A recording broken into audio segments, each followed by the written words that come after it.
Où est Claude ?» Maman se précipita dans la maison, essoufflée et anxieuse. Elle n'était pas encore complètement rentrée dans la maison lorsqu'elle lança les questions. Nous étions tous assis dans le salon et par nous, je voulais dire mes autres frères et sœurs et moi. Claude est le premier-né. Je suis la deuxième en plus de mes autres frères et sœurs. Nous ne savons pas. Il est parti depuis hier, j'ai dit. Parti où ? Je ne sais pas, maman. Probablement chez Galvin. Pourquoi ? Qu'est-ce qui s'est passé ? Galvin est le meilleur ami de Claude. Oh, il faut que je l'appelle, a dit maman et elle est allée directement dans sa chambre. Quelque chose clochait. Mes autres frères et sœurs s'agitaient déjà à la vue de la scène. Alors je les ai calmés, puis j'ai rejoint maman dans la chambre. Qu'est-ce qui ne va pas, maman ? Qu'est-ce qui se passe avec Claude ? Tu nous fais peur. Maman a arrêté de fouiller son téléphone à la recherche du numéro de Claude et s'est assise. Il y a eu un vol dans le quartier et le nom de Claude est mentionné parmi ceux des suspects. J'ai eu le souffle coupé, choquée par ce que je venais d'entendre. Les habitants de la ville et les militaires sont assoiffés de sang et veulent en découdre. Un des camps prône pour la vindicte populaire et l'autre défend les mesures juridiques, maman a dit en conclusion. Oh mon Dieu, c'était la seule chose que j'ai pu dire. Qu'allons-nous faire maintenant, lui ai-je demandé. Cherche ton frère, mais fais-le discrètement. D'accord, maman. J'ai quitté maman et je suis retournée au salon. J'ai informé les autres. Eux aussi avaient peur, mais leur souci pour la sécurité de Claude l'a emporté sur leur peur. Nous avons finalement retrouvé la trace de Claude, mais lui avons demandé de ne pas rentrer à la maison. Ce serait le premier endroit où on le retrouverait. Maman lui a demandé de la retrouver dans un endroit neutre. Elle lui a donné de l'argent pour voyager hors de la ville et rester hors des radars. Elle rentra tard ce jour-là après avoir vu Claude. Elle avait des rides de fatigue gravées sur son front. Les cernes autour de ses yeux ont accentué le vieillissement de son visage. J'ai eu pitié de maman. Être parent unique n'est pas facile, surtout quand on est une femme. Élever 5 enfants n'a pas été un jeu d'enfant pour maman. Mais je la félicite constamment pour sa mission de mère et de protectrice accomplie. Papa est décédé pendant la guerre civile. Il était dans l'armée et avait été appelé au service alors que maman était enceinte du dernier enfant, Jude. Oh, mon cœur se brise à chaque fois que je pense à l'annonce de la mort de papa. C'était un samedi. Nous étions tous à la maison et maman faisait la cuisine, bien qu'étant enceinte. Étant la seule fille, je jouais au catch avec mes frères. C'est au milieu de cette ambiance que la sonnette retentit. Je n'ai pas pu identifier les étrangers, alors j'ai demandé à maman de venir. Elle nous a demandé de nous éloigner de la porte en disant qu'elle s'en occuperait. Nous sommes allés plus loin dans le salon, mais sans jamais la quitter des yeux. À notre grande surprise, nous avons vu maman perdre le contrôle sous le choc, puis son accouchement se déclencha. Tout s'est passé si vite et le lendemain, Jude était né. Mais la mort de papa était la chose la plus triste qui soit. Depuis, maman a essayé de combler le vide laissé par la mort de papa et nous élever pour devenir des personnes respectables. Mais j'ai pu voir que cela n'était pas facile pour elle. Maintenant, avec la disparition de Claude, j'avais l'impression que maman culpabilisait d'avoir échoué en tant que parent. Elle est allée directement dans sa chambre. Quand elle est revenue, tard dans la nuit, sans parler à personne. J'ai pris la liberté de préparer une tasse de thé pour calmer ses nerfs et l'emporter dans sa chambre. Alors que je m'approchais de sa porte, j'entendis de petits sanglots venir de l'intérieur. Je n'ai pas pris la peine de frapper. Je suis entrée. Maman s'est rapidement détournée, essayant d'essuyer les larmes. « Maman, tu pleures ?»« Non, bébé, j'ai de la poussière dans les yeux. » Je savais qu'elle mentait, mais je n'ai pas insisté. Je lui ai donné la tasse de thé. « Tiens, ça calmera tes nerfs. »« Merci, docteur, » plaisanta-t-elle en buvant une gorgée. J'ai souri à sa blague. Je voulais être médecin et tout le monde dans la famille le savait, donc il m'appelait comme ça. « Hé, ça va aller. Rien n'arrivera à Claude, » l'ai-je rassuré.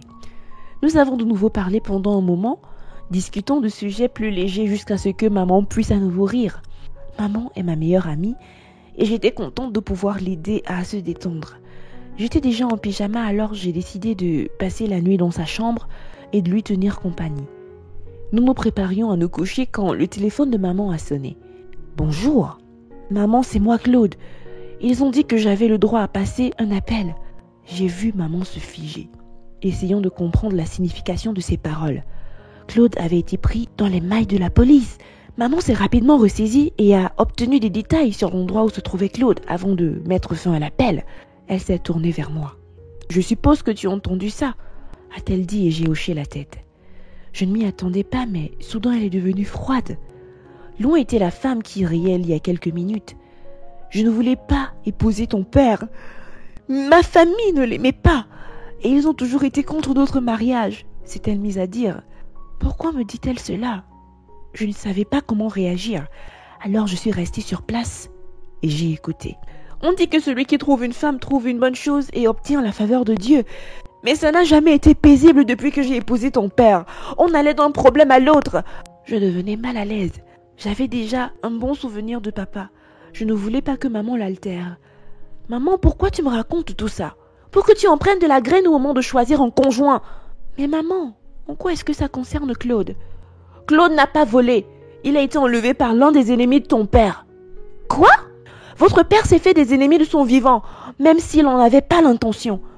Tout cela était confus. Mais maman, papa était un chrétien avant de mourir. Il nous emmenait toujours à l'église. Cela ne change en rien le fait qu'il a semé la discorde dans le cœur de beaucoup de personnes. Et tout ce qu'un homme sème, il récolte. Maman, arrête de parler comme ça. Tu ne peux pas dire ça. Et un peu de foi. Quelles que soient les erreurs que papa a pu commettre, je crois que Dieu les a expiées. Claude ne peut pas payer pour les péchés de son père. En fait, oui, il peut, ma fille. Il peut. Maman a fondu en larmes. J'étais confuse quant à ce que je devais faire. Je me résolus à réconforter maman. « Qu'allons-nous faire maintenant ?» ai-je demandé au bout d'un moment. « Nous allons avoir besoin d'un petit miracle », a-t-elle simplement dit. Cette nuit-là, j'ai réveillé tout le monde pour une nuit intensive de prière. À ce stade, il n'y avait plus de secret à cacher. J'ai demandé à maman de dire la vérité à tout le monde, ce qu'elle fit, et nous avons commencé à prier. Nous avons eu une veillée de prière ce soir-là. Au moins, c'était l'une des choses indélébiles enseignées par papa. Le fait de nous emmener à l'église et de nous inculquer la crainte de Dieu a finalement porté ses fruits. Nous avons prié et prié pour la libération de Claude. Cette affaire dépassait les autorités policières et nous avions besoin d'une entité plus grande que la police. Nous avions besoin de Dieu Tout-Puissant pour qu'il intervienne. Vers 5 heures du matin, nous avons clôturé la nuit de prière avec des actions de grâce et des chants. Nous avons terminé et avons décidé de dormir tous dans le lit de maman. Il était assez grand. Bien plus tard, la sonnette retentit. Nous l'avons entendue au bout de la 3e fois. Nous nous sommes tous réveillés, puis nous sommes précipités vers la porte. Nous l'avons ouverte et avons eu le choc de notre vie. Juste sous nos yeux se tenaient Claude et papa. Maman et moi étions tellement abasourdis que nous nous sommes figés. Claude est entré tranquillement et a fait un câlin à maman, puis à moi. Nous étions choqués. Papa est entré tranquillement et s'est tenu devant maman. « Hé beauté !» C'est ainsi qu'il s'adressait toujours à maman. La joie a rempli mon cœur et les larmes ont inondé mes yeux à la vue de la belle scène de mes parents qui se retrouvaient. À mon plus grand choc, maman a levé la main et a giflé papa. Alors que nous étions tous confus par ce geste, elle s'éloigna. Maman n'était pas du genre à faire des crises de colère. Papa s'est rapidement excusé et alla la rejoindre. Alors qu'ils étaient dans la chambre, nous avons profité pour renouer avec Claude, lui demandant de nous raconter ce qui lui était arrivé. Il a essayé d'esquiver le sujet, disant que c'était une histoire que seul papa pouvait raconter. Après ce qui semblait être une éternité, ils réapparurent dans le salon. Papa a expliqué comment il avait miraculeusement survécu à une embuscade pendant la guerre.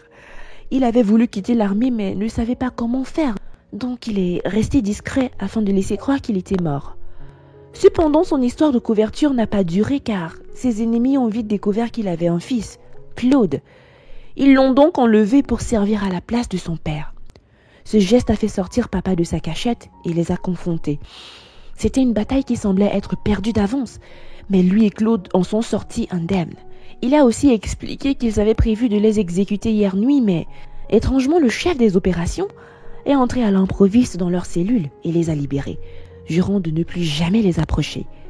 Immédiatement, les prières de la nuit dernière m'ont traversé l'esprit et je lui ai raconté comment, au même moment, nous étions en pleine prière à la maison. Maman a présenté Jude à papa. Jude serra papa dans ses bras et tout le monde était en larmes. Papa aussi avait un peu vieilli, touché par le poids des années. Mais il avait toujours sa force. Ce jour-là était pour nous un jour de fête et d'action de grâce, mais nous nous sommes restés discrets. Pas de voisins, Pas d'amis, juste nous, la famille nucléaire. Fidèle à sa parole, Dieu a opéré bien plus qu'un miracle. Il a redonné vie à notre famille.